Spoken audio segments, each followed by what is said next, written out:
Welcome to our After the Storm report and First Ice Contest, brought to you by Aqua-Vu. The pioneer in underwater viewing introduces its new Quad HD cam. No fish can hide with 360 coverage with touch quadrant zoom.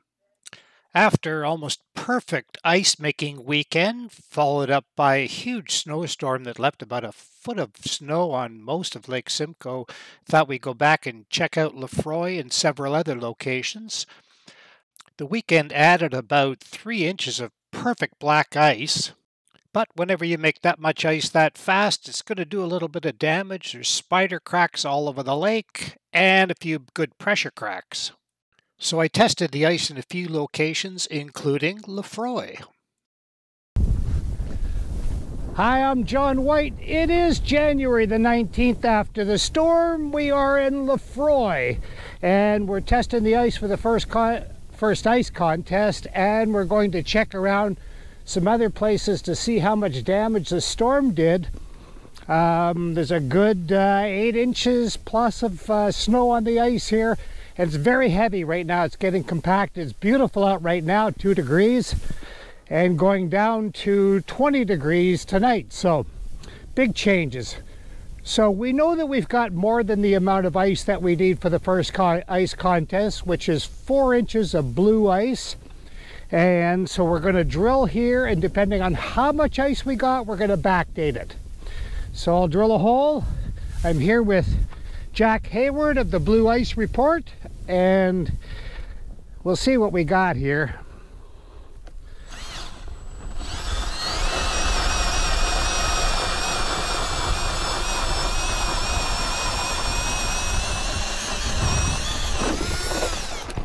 I think we got more than 4 inches, that's for sure. It's not all perfect ice, but it's pretty good. Notice there's some water coming up on top of the ice now, so there's enough weight on it right now.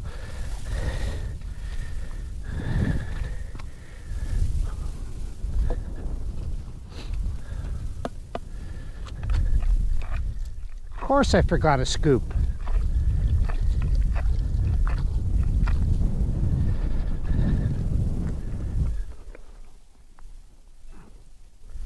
Not as much as I thought, actually. We have 6.5 inches, and we have about, it's pretty well all good blue ice, clear ice.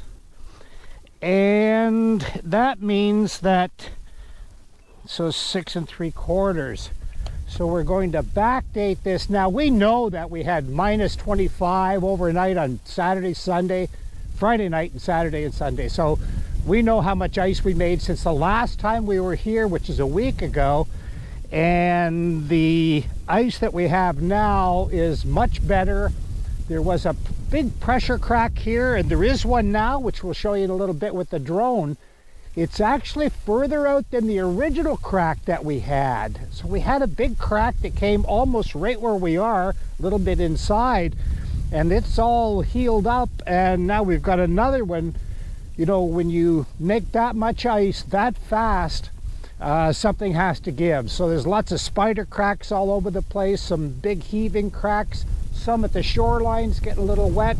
But anyway, so we've got close to 7 inches of ice here. We're going to backdate this now to last Saturday, which was the 15th. We know we didn't make any ice in the last couple of days, so we would have made that 3 inches of ice from Friday, Saturday, and Sunday. So we're going to back this. The official date for the first ice contest is January the 15th. Now, we're going to drill some holes if we can get over this crack here. This is a very menacing crack. I don't know how dangerous it is, but it's certainly wet. And so we're going to have a look around. We'll throw a drone up, see if we can spot any other cracks. Going to get really cold again, and we're going to know basically how bad these cracks are. So it turned out the crack was a little worse than we thought, very wet getting through there, so we didn't bother to do it. Lucky & Sons was trying to put out some huts, so we'll catch up with them to find out how it was going. Hotbox Huts were putting theirs out on the second line today. From Lefroy, I went to Minets Point. So I'm now at Minets Point, and as you can see, there's people out here fishing, lots of windsurfers, and lots of pack ice here as well. But a lot of the bay is pack ice, so we're going to drill a hole and just see how thick it is. So I'm about 80 yards from shore right now, and it doesn't change much for the next 100 yards. There's nice clear ice out in the middle, and there's less ice, but we'll see what's here. It was incredibly windy by the time we got to Barrie, and we couldn't put the drone up to give you a bird's eye view of what was going on. Even the ice surfers were going to a smaller sail. That's thick ice. Again, it's pack ice, but still safe to be on. There's no pressure cracks out here. I notice also here, even though it's very thick, I'm getting water on top of the ice, so the snow weight is certainly making a difference. I got 9 inches of ice here.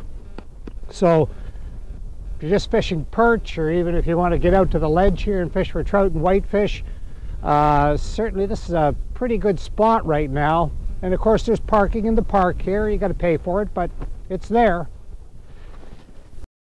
From there I went to Shanty Bay, and I didn't really have to go out under the ice. It wasn't difficult to get out there. There was lots of guys out there, and even some ATVs.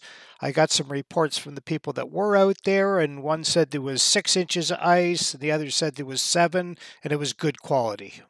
From Minets, I went to the 7th Line of Oro. Well, I'm at the 7th Line of Oro, and as you can see, it's a mess here. There may be better ice out past this mess, but I put my spud through at the halfway point, so I'm assuming that it's going to be very volatile and just not ready to test yet.